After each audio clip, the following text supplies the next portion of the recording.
Hello प्यारे साथियों, नमस्कार। मैं आरबी पटेल आपका अपने यूट्यूब चैनल स्टडी 16 विथ राज में स्वागत करता हूं। आप सब कैसे हैं? आशा करता हूं कि आप सब ठीक ठाक ज़बरदस्त होंगे और आपके यूपी बोर्ड की तैयारी भी ठीक ठाक ज़बरदस्त चल रही होगी। तो चलिए, जैसा कि साथियों आपकी यह क्लास पर डे रोज़ाना 9 बजे शाम 9 बजे की होती है। तो हम लोग आज का सेशन स्टार्ट करते हैं और सेशन स्टार्ट करने से पहले कल के होमवर्क प्रश्न पे अगर चर्चा की कर दी जाए तो आप लोगों ने कमेंट बॉक्स में कमेंट करके केवल एक भाई ने आंसर दिया था, हंस पत्रिका के संपादक कौन है? तो हंस पत्रिका के संपादक मुंशी प्रेमचंद जी हैं। कौन है? मुंशी प्रेमचंद जी। ठीक है प्यारे साथियों, चलिए बिना देर किए हुए आज का यह सेशन स्टार्ट करते हैं। सबसे पहला आपका जो प्रश्न है स्क्रीन पे है। क्या है प्रश्न? रीति काल के कवि हैं। रीति काल के कवि हैं, तो रीति काल के कवि आपके कौन से हैं? आइए हम लोग देख लेते हैं। केशव प्रसाद, महाकवि भूषण, बिहारी लाल, जयशंकर प्रसाद। तो जयशंकर प्रसाद जी के अलावा बाकी सभी कवि रीति काल के हैं। 1 2 3। तो आपका जो राइट आंसर रहने वाला है वो क्या रहने वाला है? पहला का डी नंबर, पहले का डी नंबर। ठीक है, केशव प्रसाद, महाकवि भूषण, बिहारी लाल, ये तीनों कवि रीतिकाल से संबंधित कवि हैं। चलिए अगले प्रश्न की तरफ चलते हैं। तार सप्तक के कवि हैं। तार सप्तक के कवि हैं। तो देखिए प्यारे साथियों, ये जो है आपका राइट आंसर रहने वाला है। कहीं आपको अज्ञेय देखने को मिल सकता है, प्रभाकर माचवे, गिरजा कुमार माथुर, उपयुक्त सभी। तो तार सप्तक के कवि हैं कौन? उपयुक्त सभी हैं। अज्ञेय भी हैं, प्रभाकर माचवे भी हैं, गिरजा कुमार माथुर जी भी हैं। लेकिन सब आपको ऑप्शंस के अनुसार देखना है प्यारे साथी, ऑप्शन के अनुसार। अगर ऑप्शंस में अज्ञेय हैं, ये दोनों नहीं हैं तो अज्ञेय आंसर होगा। अगर तीनों हैं तो उसमें उपयुक्त सभी भी आंसर, उपयुक्त सभी ऑप्शंस में मिलेगा। ठीक है प्यारे साथियों, चलिए अगले प्रश्न तरफ चलते हैं। तीसरा नंबर प्रश्न, गंगा लहरी के रचनाकार हैं।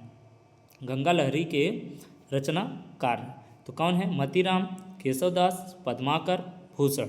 तो आपका जो राइट आंसर रहने वाला है वो क्या रहने वाला है? पद्माकर। पद्माकर, ठीक है, गंगा लहरी के रचनाकार हैं पद्माकर। ठीक है, चलिए द्वापर के रचयिता हैं। द्वापर के रचयिता हैं महादेवी वर्मा, मैथिली शरण गुप्त, सुमित्रा नंदन पंत, अज्ञेय। तो आपका जो राइट आंसर रहने वाला है वो क्या रहने वाला है साथियों? मैथिली शरण गुप्त। द्वापर के रचयिता हैं मैथिली शरण गुप्त। ठीक है प्यारे साथियों, अगले प्रश्न तरफ चलते हैं। सुमित्रा नंदन पंत की रचना है। निम्नलिखित रचनाओं में सुमित्रा नंदन पंत की रचना है। तो देखिए परिमल किसकी हो जाती है?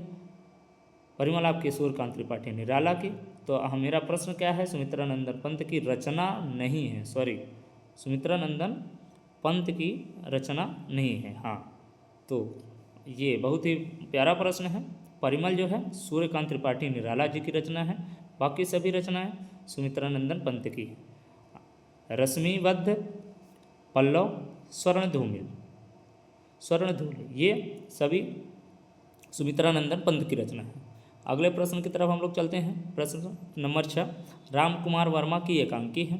निम्नलिखित में से राम कुमार वर्मा की एकांकी है लक्ष्मी का स्वागत, सिंदूर की होली, बादल की मृत्यु, रक्षाबंधन। तो आपका जो राइट आंसर रहने वाला है वो क्या रहने वाला है? 6 का सी नंबर, बादल की मृत्यु। ठीक है प्यारे साथियों, अगले प्रश्न की तरफ चलते हैं। मिलान कीजिए, मिलान कीजिए, बहुत ही अच्छी रचना आए हैं। देखिए बहुत प्यारा प्रश्न है। ठीक है, इसका ऑप्शन शो नहीं हो रहा है, मैं अभी ऑप्शन आपको दिखा दे रहा हूँ, लेकिन हम लोग यहाँ डायरेक्ट मिलान कर लेते हैं। अजातशत्रु कौन है? जयशंकर प्रसाद। अजातशत्रु जयशंकर प्रसाद। बादल की मृत्यु राम कुमार वर्मा के काम की, अभी हम पढ़े हैं सुख सागर, सदा सुखलाल, महिलाचल, फणीश्वर नाथ।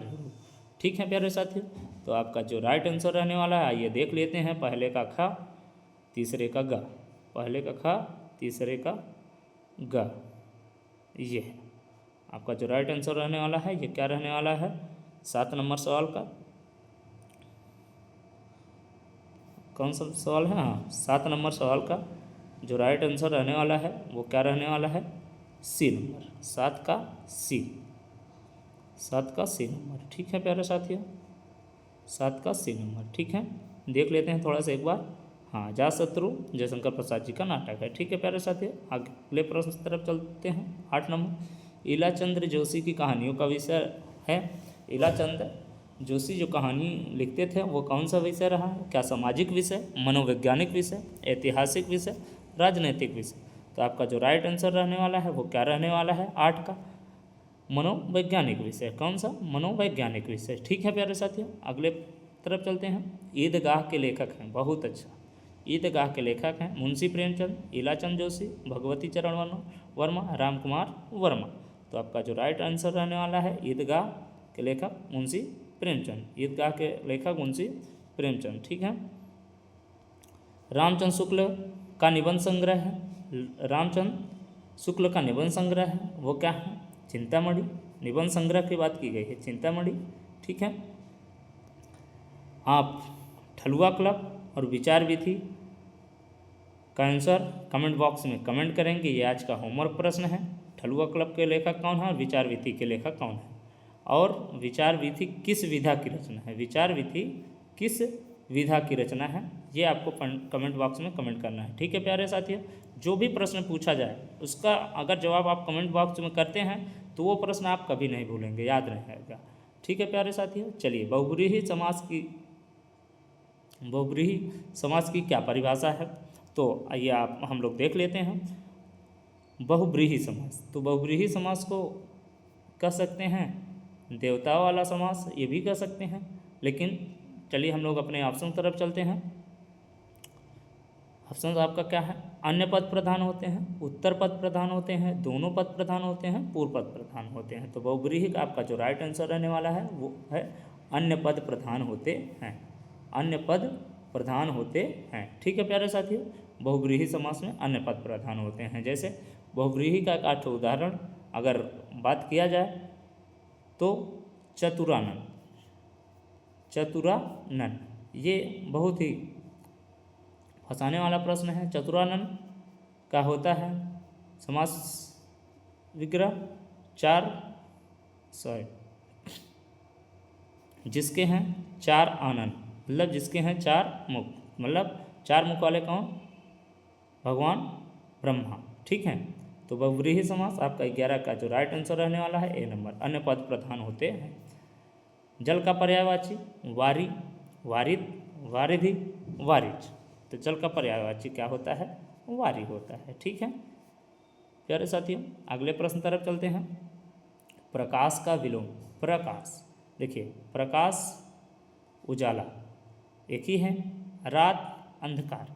तो 13 का आपका जो राइट आंसर है वो कह सकते हैं क्या हो सकता है?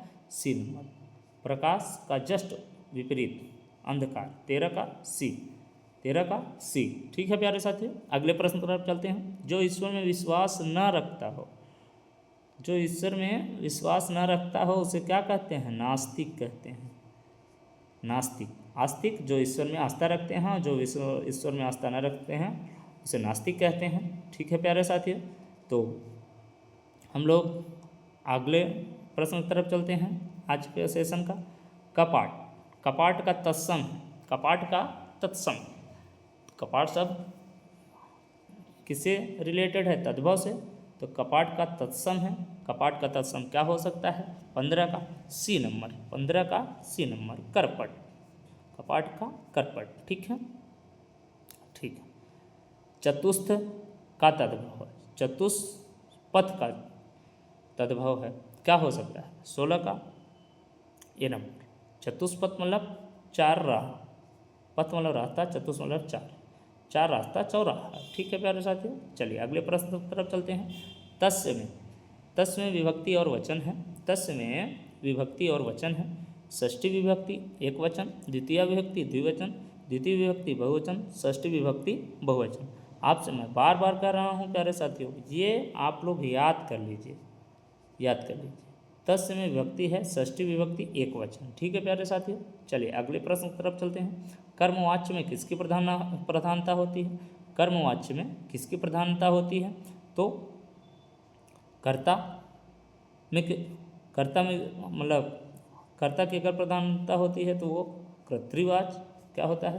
कर्तृवाच्य। ठीक है प्यारे साथियों, कर्मवाच्य में कर्म की प्रधानता होती है, कर्मवाच्य में कर्म की प्रधानता होती है, भाववाच्य में भाव की प्रधानता होती है। ठीक है, तो 18 का जो राइट आंसर रहने वाला है वो बी नंबर। ठीक है प्यारे साथियों, अगले प्रश्न तरफ चलते हैं। रचना के आधार पर वाक्य के भेद होते हैं। रचना के आधार पर वाक्य के भेद होते हैं 3। रचना के आधार पर वाक्य के भेदों की संख्या 3। ठीक है, रचना के आधार पर वाक्य के भेदों की संख्या 3, कल ही आपको मैं बताया था ये। ठीक है, देखिए एक बहुत ही अच्छा प्रश्न आया है, जातिवाचक संज्ञा। जातिवाचक संज्ञा, मोहन, वाराणसी, लड़का, बचपन। जब हम किसी का नाम आ जाता है तो वहाँ कौन सी संज्ञा? व्यक्तिवाचक संज्ञा। और लड़का, लड़का एक जातिवाचक संज्ञा है, लड़का है किसी जाति का बोध कराता है। बचपन, क्या बचपन देख सकते हैं हम? ये भाववाचक संज्ञा। देखिए मैं संज्ञा की अगर बात करूं तो अगर मैं आपको परिभाषित करूं तो संज्ञा कितने प्रकार की? 5 प्रकार की। पहला अगर बात की जाए व्यक्तिवाचक संज्ञा, जिसके जैसे कई, इसके याद कर सकते हैं, जिसके जैसे मतलब कोई ना हो, सॉरी जिसके जैसे कोई ना हो, जैसे राम मतलब किसी का नाम हो गया। ठीक है, दूसरा जातिवाचक संज्ञा, जिसके जैसे बहुत हो, जैसे लड़का, क्या लड़का एक ही है? बहुत लड़के हैं। ठीक है, तो आपका जो राइट आंसर रहने वाला है 20 का लड़का, सी नंबर, जातिवाचक संज्ञा। ठीक है प्यारे साथियों, आपको क्लास कैसे लगी? आशा करता हूँ कि आपको यह क्लास बहुत अच्छी लगी हो। और आपसे लास्ट में एक रिक्वेस्ट करते हैं, अगर आप चैनल पे पहली बार आए हो तो चैनल को सब्सक्राइब करिएगा। और जितने भी प्रश्न आज हम इस क्लास में पूछे हैं, फिर से मैं एक बार याद दिला देता हूँ। ठलुआ क्लब और विचार विधि किसकी रचना है?